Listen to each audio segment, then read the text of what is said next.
නමෝ තස්ස භගවතෝ අරහතෝ සම්මා සම්බුද්දස්ස යේකේචි බුද්ධං සරණං ගතාසේ නතේ ගමිස්සන්ති අපායං පහායමානුසං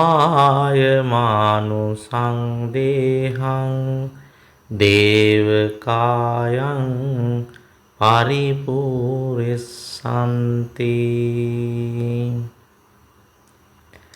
සද්ධර්ම ශ්‍රාවක පින්වතුනි, අද දවස වෙසක් පොහොය දවස. ඊටාම වටිනා දවසක් තමයි ඔන්න අද ඔබට එළඹිලා තිබෙන්නේ. ඉතින් පින්වතුනි, අපිට හිතුණා වෙසක් සමරන එක බුදුරජාණන් වහන්සේට අනුව උන්වහන්සේ වදාළ කාරණයට අනුව ගලපන්නේ කොහොමද කියලා ඔබට කියලා දෙන්න. මම මතක් කරපු ගාථාව තිබෙන්නේ පින්වතුනි මහා සමය කියන සූත්‍රයේ. ඒ සූත්‍රයේ සඳහන් වෙන ගාථාවේ තේරුම නම් මේ ලෝකේ යම් කිසි කෙනෙක් බුදුරජාණන් වහන්සේ සරණ යනවා නම් ඒ බුදුරජාණන් වහන්සේ සරණ යන කෙනා කවමදාකවත් අපායට වැටෙන්නේ නැහැ කියනවා. කවමදාක හරි මේ මනුස්සකය ඉක්මවා යන්න ලැබුණොත් එයා දිව්‍යාත්ම භාවයකටමයි යන්නේ කියලා සඳහන් කරනවා. මෙතන මේ දිව්‍යාත්ම භාවය කියන එකට එහා කතාවක් තියෙනවා. බුදු කෙනෙක් මුණ ගැසුණු කිසිම කෙනෙක් දිව්‍ය ලෝකෙන් නම් නැවතුනේ නෑ. ලෝකේ ශ්‍රේෂ්ඨම නිවනෙන්මයි නැවතුනේ. ඒ නිසා බුදුරජාණන් වහන්සේ සරණ අය අනිවාර්යෙන් නිවන් පුරයට යනවමයි. ඒ නිසා මේ එළමෙන වෙසක් දවස්වල මේ රට පුරාම නේක විද පින්කම් වෙනවා. මහා විශාල දැවැන්ත සැනකෙලියක් වගේ සිරියක් මුළු රට පුරාම ගන්නවා. මට වෙලාවකට හිතුණා මේ මහා ලංකා ධරණී තලේ කොයි තරම් වාසනාවන්තද බුදුරජාණන් වහන්සේ වෙනුවෙන් මේ විදියට අලංකාර වෙන්න කියලා. ලෝකෙ වෙන කිසිම රටක නැති අලංකාරයක්, සුන්දරත්වයක් විඳගන්න සියලු දිනාට ලැබෙන්න ඒ ස්ථානීය වර්ණනාව අලංකාරය මත පිහිටන්න මේ ලංකා ධරණී තලයට බොහොම පිං තිබුණු වගයි දර්ශනය වෙන්නේ ඔය හැම තැනම බලනකොට. බැලූ අත වෙසක් කූඩු, බෞද්ධ කොඩි, හිතෙන තැන්වල හිතුණු විදිහේ දන්සල්, මහා විශාල පුණ්‍ය කර්ම විශාල ප්‍රමාණයක් සිදුවෙන මොහොත. හැබැයි පින්වතුනි, මේ අනවරාග්‍ර සංසාරෙම ඔය බුදුවරු පහළ වුණු හැම වාරවලදීම සංසාරේ අපි කොච්චරනම් වෙසක් උත්සව සමරලා ඇද්ද? කොඩි කොච්චර හිටවල ඇද්ද? වෙසක් කූඩු කොච්චරනම් පත්තු කරලා දල්වලා එල්ලලා ඇද්ද? හැබැයි ඉතින් පරම්පරාවෙන් පරම්පරාවට ආත්මෙන් ආත්මයට සංසාරෙන් සංසාරෙට අපි බුදුවරු පහළ වුණා කියලා හිත ඒ වෙනුවෙන් අනුස්මරණය කරමින් මෙවන් පින්කම් සිදු කරනවා. හැබැයි පින්වතුනි, මේ සාංශාරික ජීවිතේ තව කොච්චර ඉස්සරහට වෙසක් උත්සව සමරන්න වෙයිද? මේ සාංශාරික ජීවිතේ ඔබ විඳින රාග, දේශ, මෝහ, දුක් එක්ක ඉඳගෙන. ඒ නිසා පින්වතුනි, කොඩියක් හිටවන එක හොඳයි. හැබැයි හිතේ කොඩිය හදාගන්නේ නැත්තම් වැඩක් නැහැ. කූඩුවක් එල්ලන එක හොඳයි. මේ දෙතිස් කුණපේකින් සැදුම්ලත් මේ ශරීර කූඩුවේ ස්වභාවය අවබෝධ කරගන්න නැතුව ඔබ කොයිතරම් කූඩු එල්ලුවත් ඔබට ඒ කූඩුවේ මේ කූඩුවේ දෙකේ වෙනස තේරුම් ගන්න බැරි නම් ඔබට මේ ජීවිතේ දිනන්න බෑ.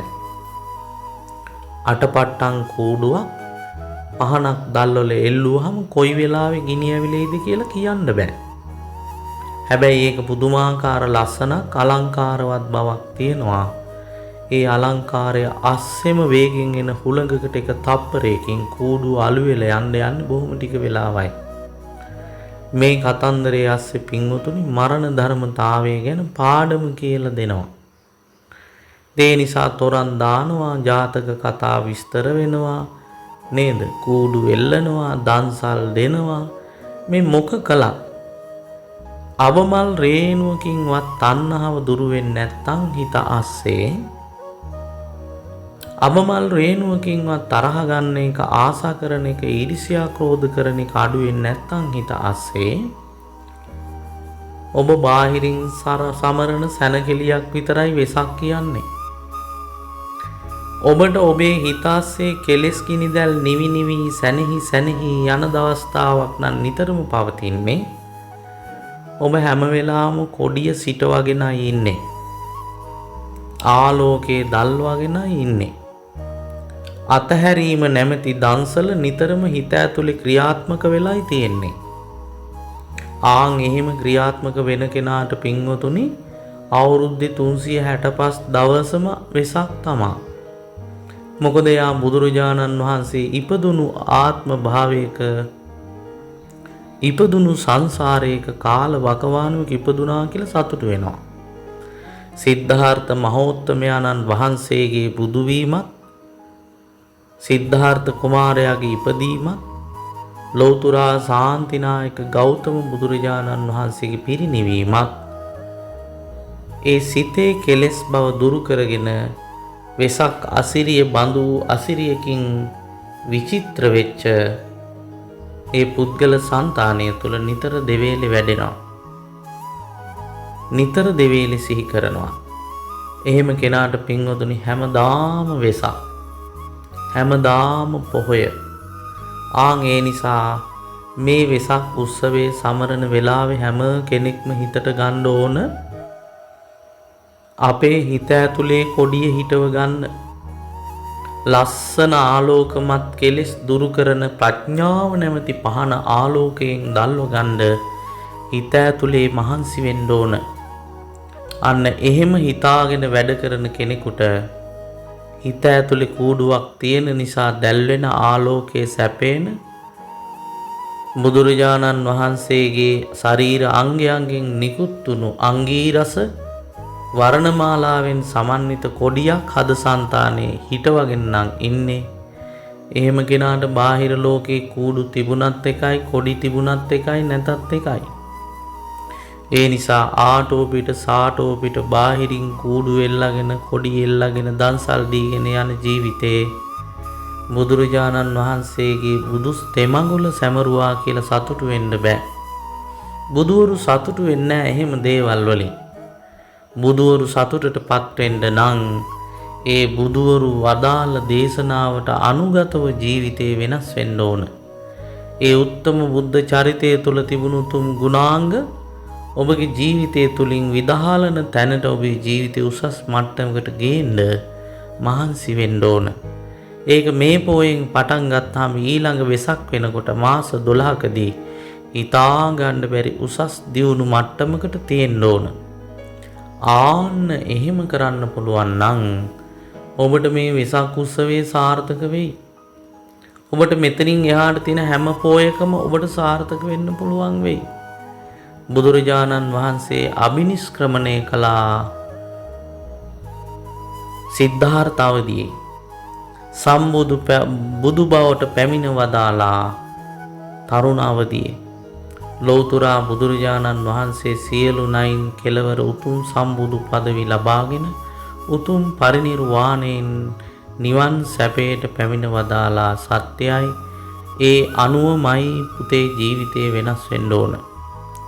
එහෙම වෙනස් කරගන්න වෙසක් උත්සවයක් නම් අපි කාටත් සැපේ උපද්දව ගන්න පුළුවන්. සතුටු වෙන්න පුළුවන්. දන්සලක් කියන්නේ ඇත්තටම පින්වතුනි හිතේ කෙලෙස් දුරු කරන වැඩපිළිවෙලක් මිස පොරයක් යුද්ධයක් නෙමෙයි. අතට පොළු මුගුරු අරගෙන කෑකෝ ගහගෙන එහෙට වනාගෙන මෙහෙට වනාගෙන මිනිසුන්ට බලහත්කාරයෙන් කවන දන්සල් ලෝකේ කොහෙවත් නැහැ. ඒ නිසා අතහැරීම පිණිසමයි මේ දන්සල කියන හේතුව ඇතුව සංසාර දුකින් අත මිදීමටමයි මේ දන්සල කියන චේතනාව ඇතුව දන්සල් දෙන්න සෑම කෙනෙක්ම අවබෝධයෙන් යුක්ත වෙන්න ඕන.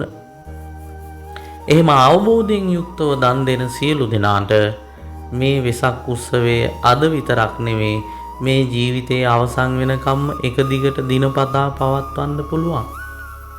ඒ නිසා ලෞතුරා බුදු කෙනෙක් පහළ වුණු සමයක මනුෂ්‍යාත්ම භාවයක් ලබාගත් කෙනෙක් හැටියට සතුටටපත් වෙන්න ඒ උත්තම බුදුවරයා තුළ තිබුණු උතුම් ගුණ අපේ ජීවිතයට එකතු පාදා කරගෙන ජීවිතේ සනසගන්න. අන්න එහෙම සනසගත්ත කෙනෙක් කවමදාකවත් අපායට වැටෙන්නේ නැහැ. එයා මරණින් මත්තේ සුගති භූමියක උප්පත්තිය ලබනවා.